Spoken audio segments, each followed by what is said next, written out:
দর্শক মণ্ডলী আসসালামু আলাইকুম। আজব ঘটনা, ঘটনা পর্ব 4, সময়কাল জুন 2000 সন। করোনাকালীন সময়ে বাংলাদেশে কোয়ারেন্টাইন শেষ, এখন আমি মুক্ত হবার পালা। তো দিন কাটে না, সময় কাটে না, শেষ বেলায় 14তম দিনে আমাকে ছেড়ে দেওয়া হবে। আগের দিন বলা হলো সম্ভবত আপনাকে আগামীকাল ছেড়ে দেওয়া হবে। তো ঠিক আছে, ভালো।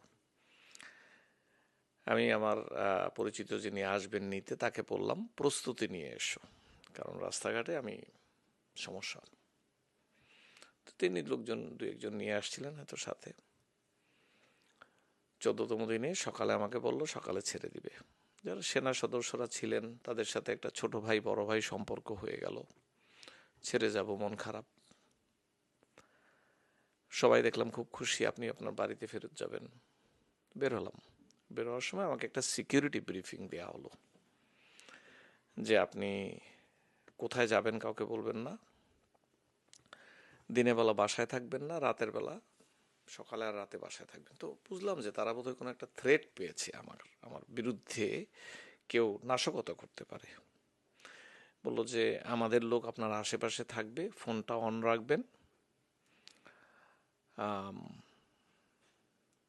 গণসমাবেশে যাবেন না, আর সরকার যদি খারাপ কিছু করে থাকে মনে করেন আপনি এতক্ষণ পর্যন্ত, যতটুকু সম্ভব কমেন্ট এড়িয়ে চলবেন। তো ঠিক আছে, অসুবিধা নেই, খারাপ তো কিছু করে নেই, তারা আইনসঙ্গতভাবেই করেছে যেটা করার।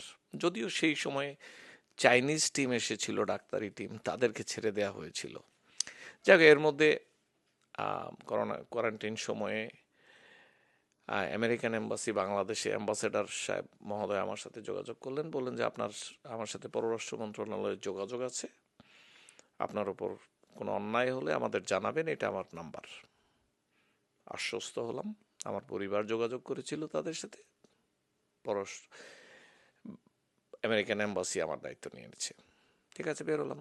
বের হওয়ার পর গাড়িতে আমার বাসায় গেলাম। তো তারা যে সিকিউরিটি ব্রিফিং দিল সেই মোতাবেক আমি, আচ্ছা, প্রথম দিন সেখান থেকে বের হয়ে আমার মনে একটা জিদ যে এই দেশে আসলাম, সেবা তো দিতে পারলাম না, ইটস ওকে, এই দেশ সেবার যোগ্য নয় এটা ভাবলাম। তারপর আমি ফোন বন্ধ করে দিলাম যে যাও, তোমরা পারলে খুঁজে বের করে গিয়া। মাথার চুল কাটলাম, বন্ধুদের সাথে একটু দেখা করলাম, ডাক্তারদের সাথে পিজি হাসপাতালে, তারপর চলে গেলাম শেখ হাসিনা বার্ন ইউনিটে। সেখানে প্লাজমা দেব, রক্ত দিয়ে গেলাম দেশের জন্য। যাও, দায়িত্ব এতটুকুই, তোমরা তো দায়িত্ব সেবা নেবা না। দিলাম, তারপর সেখানে একটু লাইভ করে চলে গেলাম ফোন বন্ধ করে। আবার লাইভ করার 10 মিনিটের মধ্যে সেখানে গিয়ে হাজির গোয়েন্দারা। যাই হোক, সেটা ব্যাপার না। রাতে রইলাম বাসায়, কুমিল্লা যাব, কিছু মেশিনপত্র ছিল আগে থেকে দেয়া রেডি করা।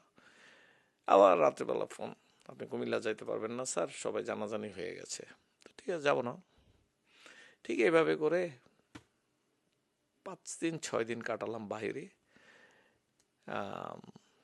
ডাক্তারি সমাজে যাদেরকে আমি বাবা তুললো, তাদের সাথে যোগাযোগ করলাম। তারা বললো, বাবারে, তোমার মায়ের কাছে তুমি চলে যাও, তোমার পরিবারের কাছে যাও, অনেক হয়েছে।